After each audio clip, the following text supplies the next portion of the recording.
আপনি ঘুমের থেকে উঠতে উঠতে জমিদারি করবেন? এ কয়দিন তাফালিং? কয়দিন? মোটরসাইকেল নিয়ে মাতবুরি, মোবাইল একটা নিয়ে মাতবুরি, কয়দিন ভাইয়া? কয়দিন? তোমার বাবার চোখ বন্ধ হলে না বুঝবা দুনিয়া কাকে বলে।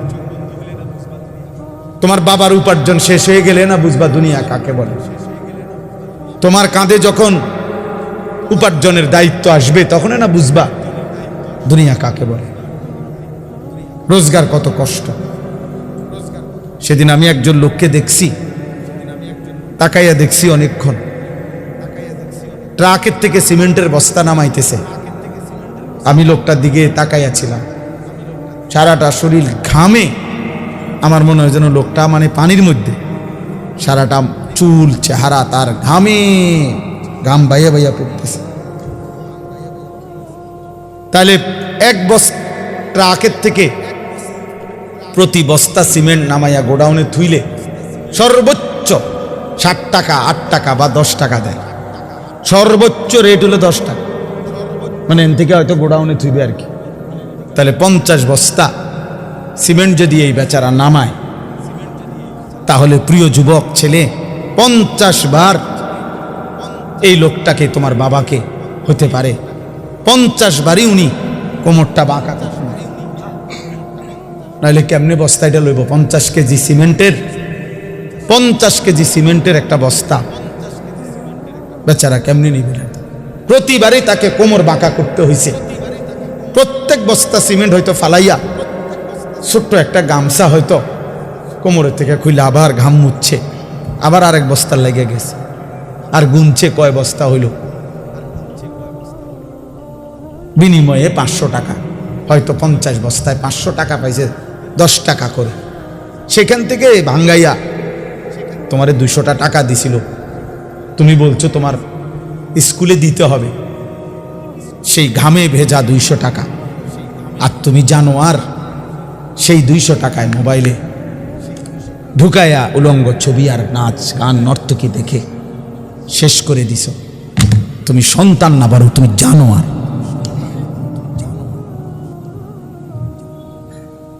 তুমি সন্তান না, তুমি মানুষ না, বরং তুমি কুত্তা,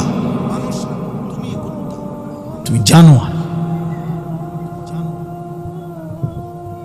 তুমি জানো না তোমার বাবার এই 100টা টাকার পিছনে কতগুলো ঘাম ঝরছে, কতগুলো ঘাম ঝরছে।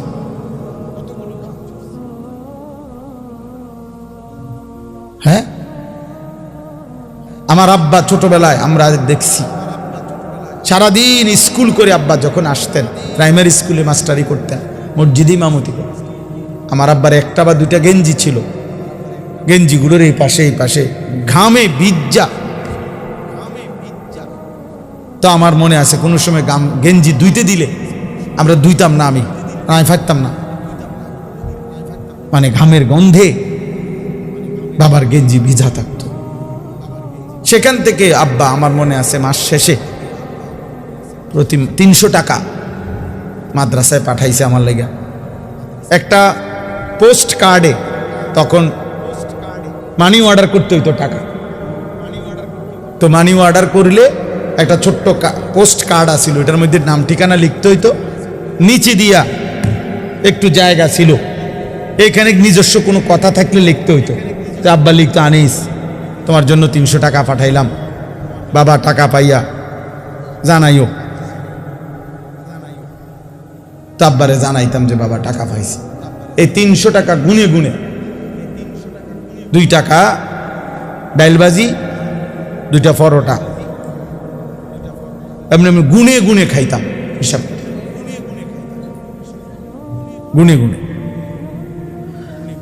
এই জন্য দোস্ত আমার, বন্ধু আমার, আমি বিষয়টা বললাম, মেহনত, যথাযথ পরিশ্রম মানুষকে দুনিয়াতেও ভালো করে, আখিরাতেও ভালো। অনেক নওজোয়ান মাশাআল্লাহ, প্রিয় ভাই, আমি অনুরোধ করি পরিশ্রমী হও, মেহনতি হও। এমন সুন্দর জীবন, সুস্থতা, এমন সুন্দর যৌবন এই শুধু শুধু নারী দেখে দেখে অনা, এটা মিলে যাবে নারী। এই যে মহিলারে তুমি রাত দিন মোবাইলে দেখো, এগুলা পাইবা তো, তোমার একজন বিবি হবে, তোমার একজন স্ত্রী হবে। আর যেটা চাচ্ছ মনে, এটা পূরণ হবে। এই পৃথিবীর লাখ লাখ কোটি কোটি মানুষ স্বামী স্ত্রীর মিলনে এরপরেই এই মানব প্রজন্ম এখানে আসছে। কাজে এটা তোমারও হবে। এটার জন্য অল্প বয়সে কুত্তার মতো হওয়া, চরিত্রহীন লম্পট, যে রাত দিন নারীটাকে ছবি দেখে, জিনা ব্যভিচারের দৃশ্য দেখে, এমন নিকৃষ্ট জানোয়ার হওয়ার কোনো দরকার নেই। এটা এমনি মিলবে। বিয়ে শাদী তো স্বাভাবিক বিষয়, স্বামী স্ত্রী নারী পুরুষের মিলন তো আল্লাহ তাআলার কুদরতি নিজাম। আল্লাহ বলছে আমি এটা ব্যবস্থা করে রাখছি, যথা সময়ই পৌঁছে যাও। সময়ের আগে এক লোকমা খাবারও পৌঁছায়। আমরা কিতাবে পড়ছি, কিতাবের মধ্যে আছে, আমরা পড়ছি যে হে আল্লাহর বান্দা, তোমার লোকমা যদি, তুমি আসো জমিনে, আর তোমার একটি লোকমা যদি পাহাড়ের উপরেও থাকে, তো নিশ্চিত মনে রেখো, ইয়াকিন, পাহাড়ের উপরের ওই লোকমাটাই তোমার মুখে পৌঁছবে। আর আল্লাহর ওলিরা বলেন, যদি হে আল্লাহর বান্দা, তুমি মুখের কাছে দুই ঠোঁটের সামনে নিয়ে আসছো লোকমা, কিন্তু যদি সেটা তোমার ফয়সালাতে না থাকে, খোদার কসম ওই লোকমা তোমার ভিতরে ঢুকবে না। যেটুকু বরাদ্দ ওইটা যদি পাহাড়েও থাকে, সেখান থেকে নেমে আসবে। যেটা বরাদ্দ না, সেটা কি হবে না, মিলবে না। অতএব আমাদের জীবনের এটা বড় বোঝা উচিত। আমি বেশি আফসোস করি যে ছেলেরা, বাবা কেন বুঝতেছো না যে তুমি তোমারে চিনলা না কেন? কমপক্ষে ডানে বামে তাকাইও না, এই সমাজের কারো দিকে তাকাইও না, তোমার দিকে তাকাও তো একটু, যে আমি কি করছি সারাটা দিনে। এটা কি একটা সুস্থ মানুষের কাজ? সারা দিনে আমি বেশি ব্যস্ত ছিলাম। আজকে মাগরিব পর্যন্ত আমার বাচ্চা অসুস্থ ছিল, আর আমি ডাক্তার দেখাইয়া বাসাত রাইখা সুদন্যপুর আমার শায়েখ আরিফ বিল্লাহ আল্লামা মুফতি মুশতাকুর নবী কাসেমি হজরতের মাদ্রাসায় আমি যাইতে হয়েছে মাগরিবের পর। ওইখানে ইসলাহি মাহফিল, সেখানে আমি 20 মিনিট বয়ান করছি ওখানে। এরপরে এখানে আসছি। আমি বারবার যোগাযোগ হইতেছে যে দেরি হয়ে যাইতেছে, বা আমার আরেকটা মাহফিল আছে, সবই ঠিক আছে, কিন্তু আমি মাঝখানে ঠিকই এরপরেও এলিটগঞ্জ পাম্পে আমরা এশার নামাজ জামাতে পড়ে আসছি। মাহফিল যদি কাইতে হইয়া যায়, শীত হইয়া যায়, আমাকে আমার নামাজ তো পড়তে হবে না? শ্রোতা যদি চলেও যায়, আমাকে আমার নামাজ পড়তে হবে না? ওই দেখো, ওই দেখো, ওই অপদার্থরে দেখো, ঠিক মতো চোখেও দেখে না, কিন্তু মাগার মোবাইলের এমনি, হ্যাঁ চোখের লোকে লাগাই এলাও, এটা গাম দিয়া কষ্টেপ লাগাই দাও, এই যে আছে এখানে কষ্টেপ। হ্যাঁ হ্যাঁ, না না, লজ্জা, লজ্জা হবে কোন দিন? বলেন কোন দিন হবে?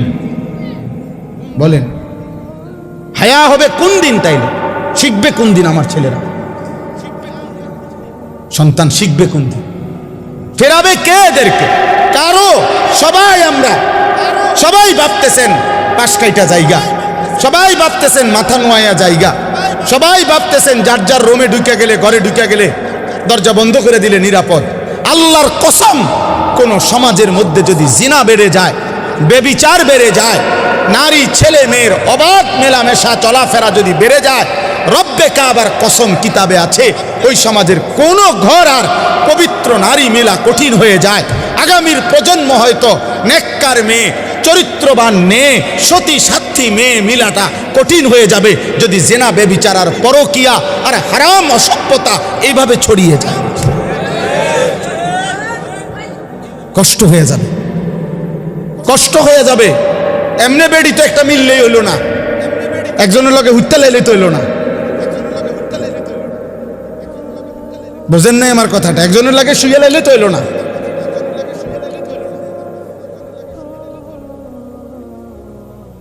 বিবাহ মানে তো একজন মেয়ের সাথে নারীর সাথে শুয়ে লাউন না। বিবাহ একটি সম্পর্ক, বিবাহ একটি ইবাদত। ইবাদত কিনা কথা বলেন? আল্লাহ কোরআনে বলছে ফানকিহু, তোমরা বিবাহ করো।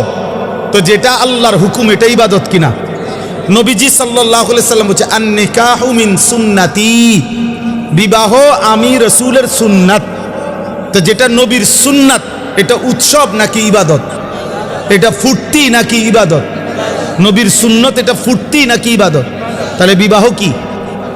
ইবাদত। আল্লাহর হুকুম এ কারণেও ইবাদত, নবীর সুন্নাত এ কারণেও ইবাদত।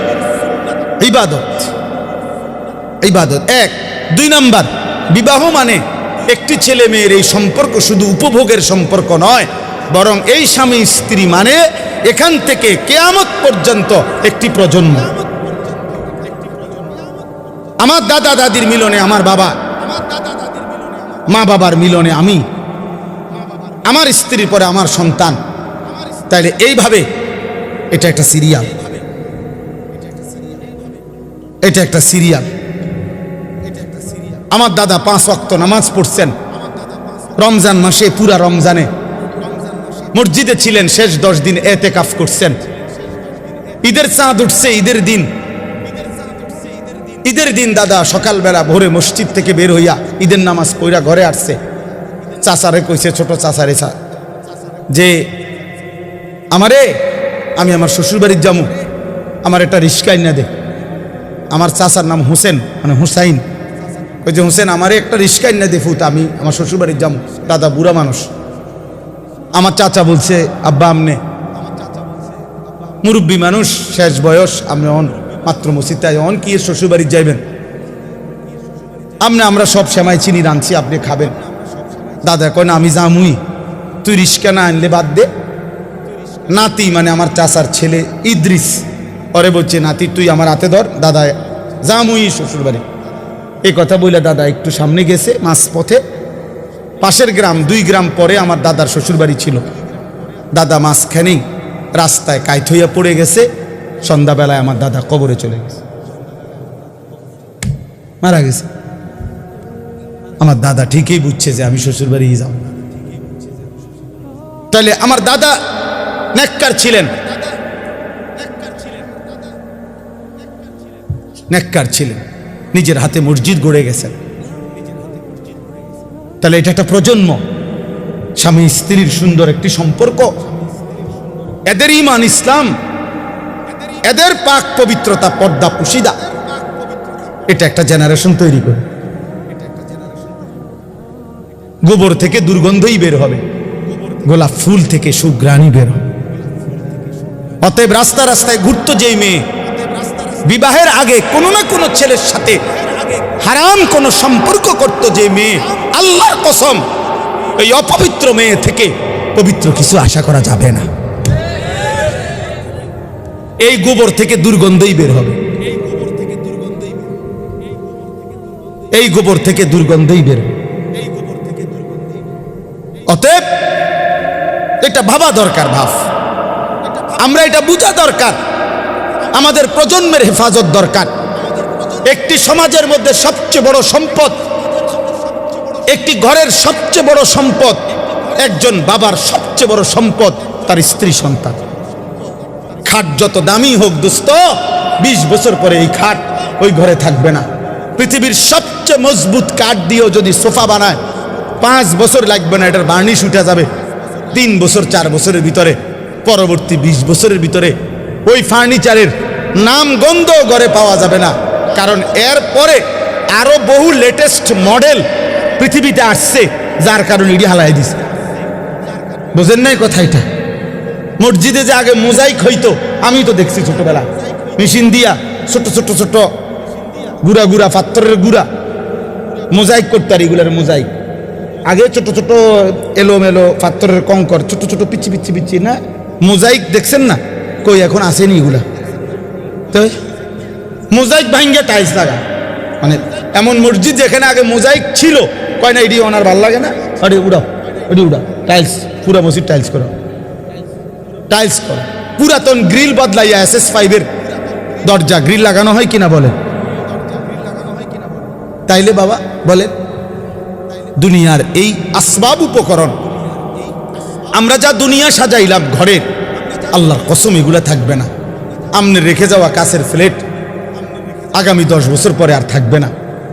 আপনার রেখে যাওয়া সোফা, ফার্নিচার, খাট, ডাইনিং টেবিল এগুলো থাকবে না। এগুলা বংশধররা ফেলে দিবে, নায়নাতকুররা ফেলে দিবে।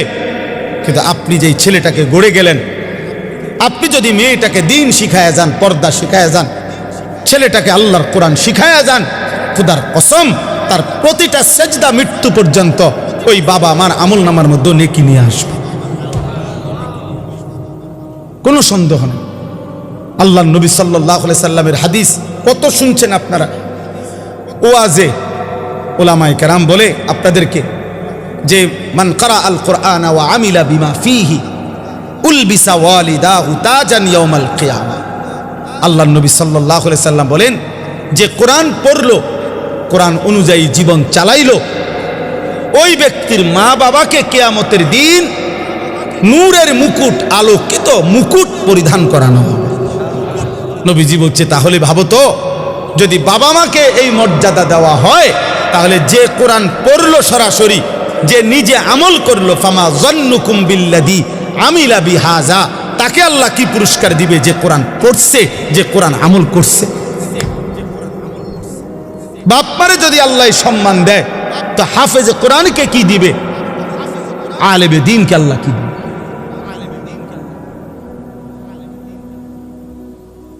এজন্য প্রিয় ভাই, প্রিয় বাবা, সবাই মিলে গুনাহ ছাড়েন।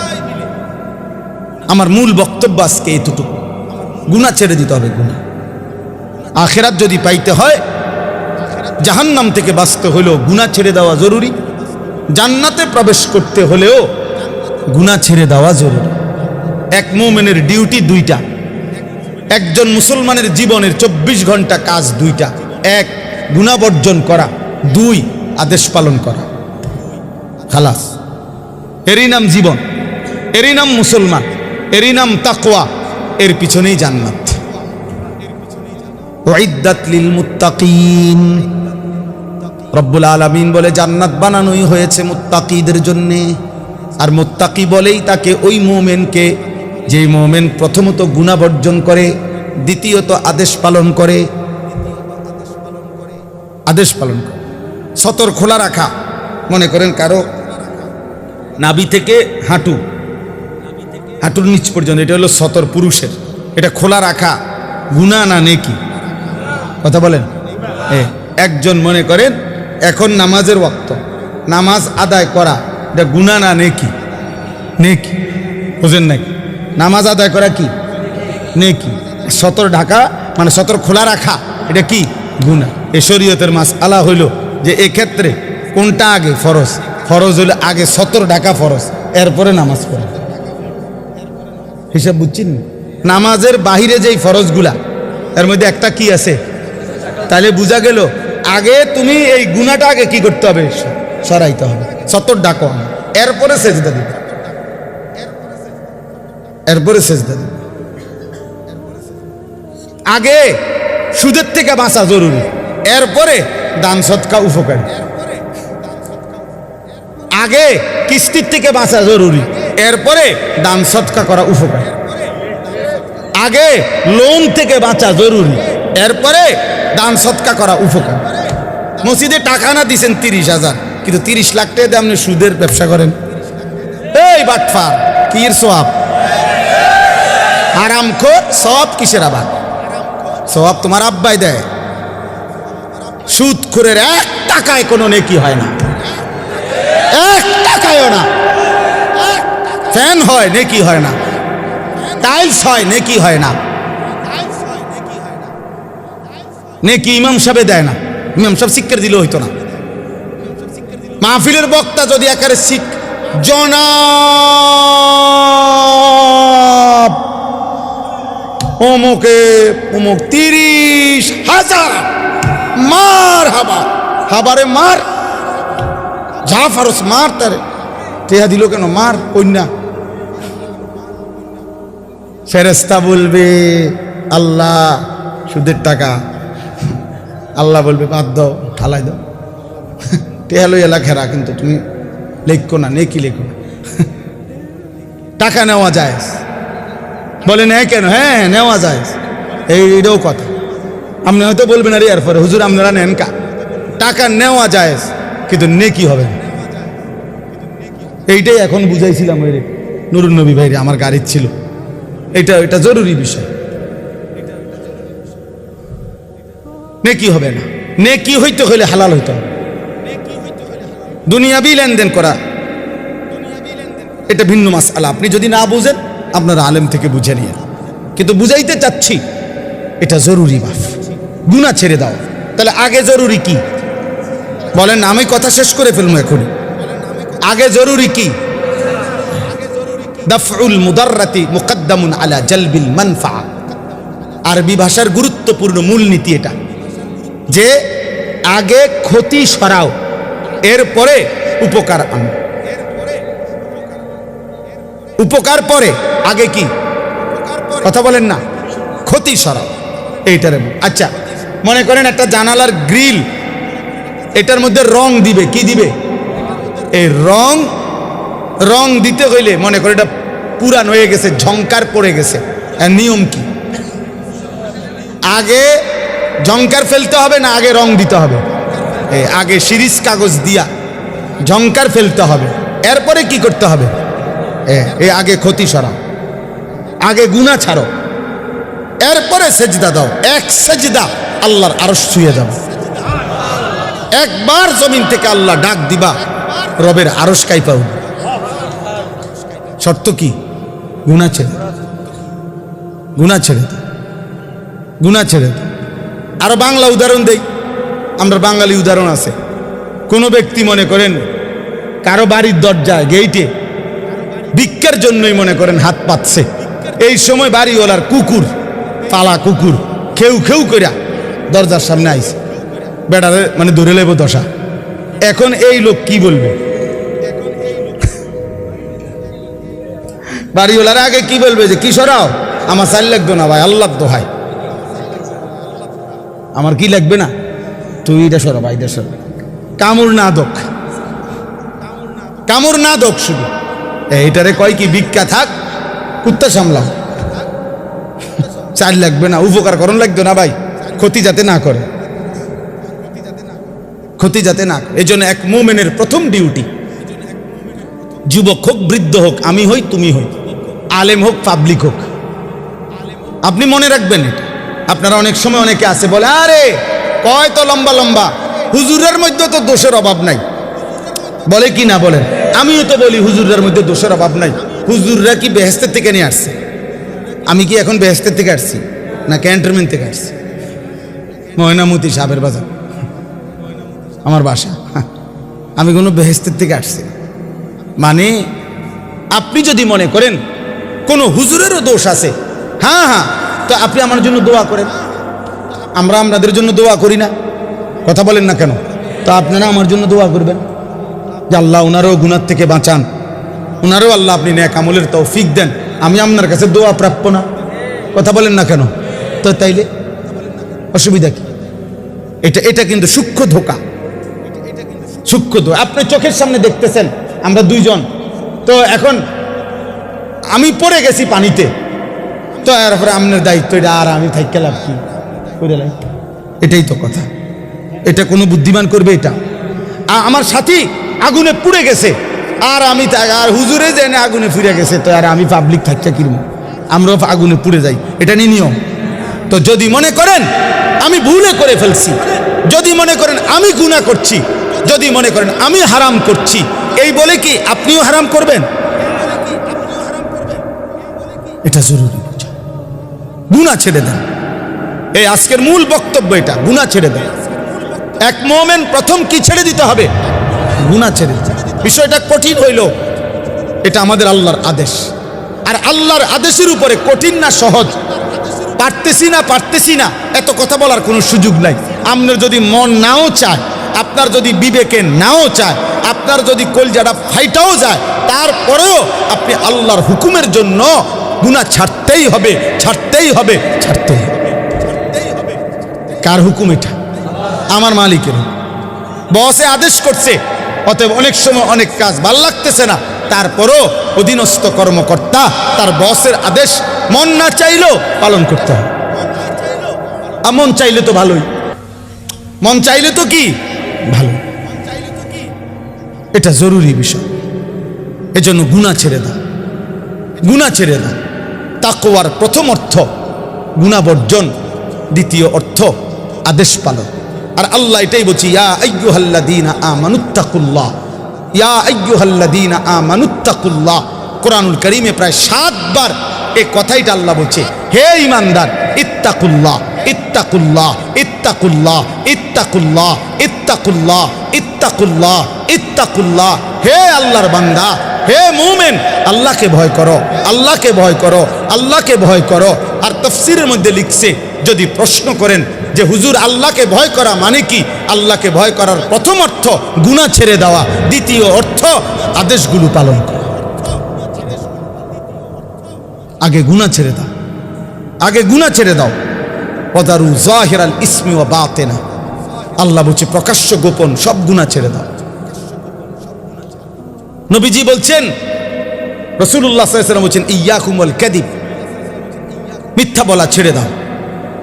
আলাইকুম বিসসিদক, নবীজি বলছে সত্য বলাকে জীবনের জন্য গ্রহণ করে নাও। অতএব দয়া করে এটা বুঝতে হবে। তো এই আয়াতটা এবার আসেন, আমি যেই পড়ছি সূরা নূর 18 নম্বর পারা, কোরআনুল কারীমের 24 নম্বর সূরা 30 নম্বর আয়াত, এই একটি আয়াতের এবার তর্জমা বললে আমার কথা শেষ। আল্লাহ তাআলা এখানে বলছেন, কুল, হে নবী আপনি বলুন, লিল মুমিনিনা, সকল ঈমানদার পুরুষদেরকে, ইয়াগুদ্দু মিন আবসারিহিম ওয়া ইয়াহফাজু ফুরুজাহুম, তারা যেন বাধ্যতামূলক 2টা কাজ করে। এক, তারা যেন সকলেই তাদের চোখ ভিন নারী, হারাম ছবি, হারাম দৃশ্য থেকে চোখ যেন নিচে নামায়। ওয়া ইয়াহফাজু ফুরুজাহুম, এবং সমস্ত ঈমানদার পুরুষদেরকে বলেন তারা যেন তাদের লজ্জাস্থানের হেফাজত করে। কোনো জিনা, কোনো ব্যভিচার, হাতের নাপাক ব্যবহার, কোন রকমের অসভ্যতা, নারী পুরুষ, পুরুষ পুরুষ, যেই কোনো রকমের অপকর্ম নিজের লজ্জাস্থান দ্বারা যেন না করে, লজ্জাস্থান যেন হেফাজত করে এবং চোখ যেন নিচে নামে। প্রিয় ভাই, এই প্রথম কথাটা বলার জন্যই আমি এই কথাগুলো বলছি। আজকের সময়ের বিবেকবান যারা, দিন নিয়ে যারা ভাবে, মানুষকে নিয়ে যারা ভাবে, এরকম বিবেকবান বিচক্ষণ বুজুর্গ আল্লাহওয়ালা ওলামায়ে কেরামের মূল বক্তব্য হলো, বর্তমান সময়ে মানুষের সবচেয়ে বেশি যেই গুনাহটি হচ্ছে সেটা হলো এই চোখের গুনাহ। কিসের গুনাহ বলেন? এই চোখের। দিবা নিশি আমাদের মা বোনেরা বেপর্দা রাস্তায় চলছে, নিজেদের ভিন্ন রকমের অঙ্গভঙ্গি, আর এটা পুরুষ প্রতিনিয়ত দেখছে, অথচ এটা হারাম। মোবাইলে প্রতিনিয়ত কিশোর যুবক ছেলেরা, একটা বয়সী ছেলেরা একেবারে বেসামাল এই বড় মোবাইল ব্যবহার করে রাত নাই দিন নাই সারা রাত নারী ছবি অস্থির দৃশ্য দেখছে, অথচ খোদার কসম এটা একদিন জাহান্নাম ছাড়া আর কিছুই মিলবে। আল্লাহর নবী সাল্লাল্লাহু আলাইহি সাল্লাম বলেছেন, যে ব্যক্তি কোনো নারীর সৌন্দর্য হারাম, যেটা তার দেখার অনুমতি নাই, সে দেখলো, খোদার কসম নবী বলছে কিয়ামতের দিন তার 2 চোখে সীসা জাহান্নামের আগুনে গলাইয়া এরপরে সীসা ঢেলে দেওয়া, সীসা ঢেলে দেওয়া, সীসা ঢেলে দেওয়া। অতএব আপনাদের কাছে অনুরোধ করছি, এই ছোট্ট কথাটা আল্লাহ তাআলা আমাদেরকে বলছেন, ইয়াগুদ্দু মিন আবসারিহিম, চোখ নামাও, চোখ। যুবক ভাই, তোমরা অনেক নওজোয়ান, মাশাআল্লাহ, প্রিয় সন্তান, নিজের উপরে দয়া করো। এই মোবাইলের অব্যাহত নেশা তোমারে ক্ষতিগ্রস্ত করবে। একদিন তুমি দুনিয়াও আগামাতা কিছুই খুঁজে পাবা না, আখেরাতও না, আখেরাতও না।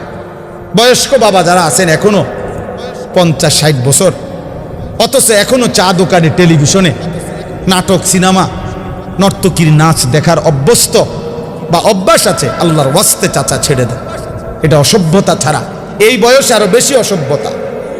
এই জন্য আল্লাহ নবী সাল্লাল্লাহু আলাইহি সাল্লাম স্পষ্ট বলছেন, রাগ হবেন না, নবীজি বলছেন, আল্লাহ নবী সাল্লাল্লাহু আলাইহি সাল্লাম বলছেন, হাসরের দিন আল্লাহ তাআলা ওই বান্দার দিকে তাকাবেন না, আল্লাহ তাআলা তাকে পবিত্র করবেন না, আল্লাহ তাআলা তাকে জাহান্নাম থেকে বাঁচাবেন না। এই কথা বলতে গিয়ে এক নম্বরে যার কথা বলছে নবীজি বলছেন যে আশ-শাইখুজ জানি, যে বুড়া ব্যভিচারী। খোদার কসম, বয়স বেশি, বয়স হয়ে গেছে, অথচ এখনো জেনাকার, ব্যভিচারী। আর চোখ দিয়ে ভিন নারী দেখলে এটাও জিনা, হাত দিয়ে ছুঁয়ে দিলে এটাও জিনা, কান দিয়ে শুনলে ভিন নারীর কথা, হারাম কথা, এটাও জিনা, অন্তর দিয়ে কল্পনা করিলে এটাও জিনা, লজ্জাস্থান দিয়ে জিনা করিলে এটাও জিনা, নবীজি বলছেন। অতএব আল্লাহ নবী সাল্লাল্লাহু আলাইহি সাল্লাম বলছেন, বয়স্ক হওয়ার পরেও যে জিনার অভ্যাস, হারাম নারী দেখার অভ্যাস, বাস্তবে হোক আর মোবাইলে হোক আর টেলিভিশনে হোক আর সাদওয়ানে হোক, এই বদভ্যাস যে ছাড়ে নাই, আল্লাহ তাআলা তার দিকে কিয়ামতের দিন তাকাবেনও না, আল্লাহ তাকে পবিত্রও করবে না, আল্লাহ তাকে জাহান্নাম থেকে বাঁচাবে না। অতএব দয়া করে জওয়ান কিংবা বৃদ্ধ এবং নারীরা যারা, পরের আয়াতে আল্লাহ বলছেন, ওয়াকুল্লিল মুমিনাত ইয়াগদুদনা মিন আবসারিহিন্না ওয়া ইয়াহফাজনা ফুরুজাহুন্না। আল্লাহ বলছে মুমিন মহিলাদেরকেও বলেন তারা যেন ভিন পুরুষ থেকে তাদের চোখ নামিয়ে রাখে এবং তারাও যেন তাদের লজ্জাস্থান হেফাজত করে। অতএব চোখ হেফাজত করা, হারাম দৃশ্য, হারাম ছবি, অশ্লীল নাচ গান, হারাম নারীর দিকে তাকানো যত মন চায় বাপ, যদি কলিজা ছিঁড়েও যায়, যদি কলিজা ছিঁড়েও যায়, হাজার লক্ষবারও যদি মন চায়, প্রিয় যুবক আমার, নওজওয়ান সাথী আমার, প্রিয় ভাই আমার, বন্ধু আমার, মুসলমানের সন্তান, তুমি ফিরে আসো। আমি এক বন্ধু অনুরোধ করলাম, এতে করে লাভ কি হবে? যালিকা আজকা লাহুম। কোরআনের এই আয়াতে আল্লাহ বলেন, যদি কেউ এই দুইটি কাজ করে, এক চোখ হেফাজত করে, দুই লজ্জাস্থান হেফাজত করে, আল্লাহ বলেন আমি ওয়াদা দিলাম, আমি তার অন্তর 100 শতভাগ আমি তার দিল পবিত্র করে দেব, 100 পবিত্র। ইন্নাল্লাহা খাবীরুম বিমা ইয়াসনাউন। আল্লাহ বলে, বান্দা যখন তোমরা যাই করো না কেন, যেভাবেই করো না কেন, একাকী কিংবা লুকিয়ে, রাতের আধারে কিংবা গভীর রজনীতে, ইয়ারফোন লাগাইয়া কিংবা লাইট নিবাইয়া, দরজা বন্ধ করে কিংবা সিটকারি লাগাইয়া, রাতের গভীরে কিংবা পাহাড়ের জঙ্গলে কিংবা পাহাড়ের চূড়ায় কিংবা জঙ্গলের গভীরে কিংবা সাতবক জমিনের নিচে কিংবা সাত আসমানের ঊর্ধ্বে, যেখানেই যা করো না কেন, আমি খবর রাখি, খবর রাখি, আমি দেখি বান্দা, আমি দেখি বান্দা, আমি দেখি। অতএব দোস্ত আমার, আল্লাহকে আড়াল করা সম্ভব? আল্লাহকে ফাঁকি দেওয়া সম্ভব? আল্লাহ তাআলার দৃষ্টির আড়ালে যাওয়া সম্ভব না। অতএব এইটুকুই সবক। আমরা যদি ইমানদার হই, আমরা যদি মুমিন হই, তাহলে আমাদের নারী, আমাদের পুরুষ, আমাদের কিশোর, আমাদের যুবক, আমাদের মা, আমাদের বোন, আমাদের স্ত্রী, আমি হুজুর, আপনি পাবলিক, আমরা সবার দায়িত্ব চোখ হেফাজত করা। কি হেফাজত করা? কারণ চোখ হারাম নারী দেখা গুনাহ কিনা? বলেন না কেন? অতএব এই গুনাহ ছেড়ে দিন। আল্লাহ তাআলা আমাদেরকে তৌফিক দেন, কবুল করেন, আমিন। সুবহানাল্লাহি ওয়া বিহামদিহি, সুবহানাকাল্লাহুম্মা বিহামদিকা, আশহাদু আল্লা ইলাহা ইল্লা আনতা, আস্তাগফিরুকা ওয়া আতুবু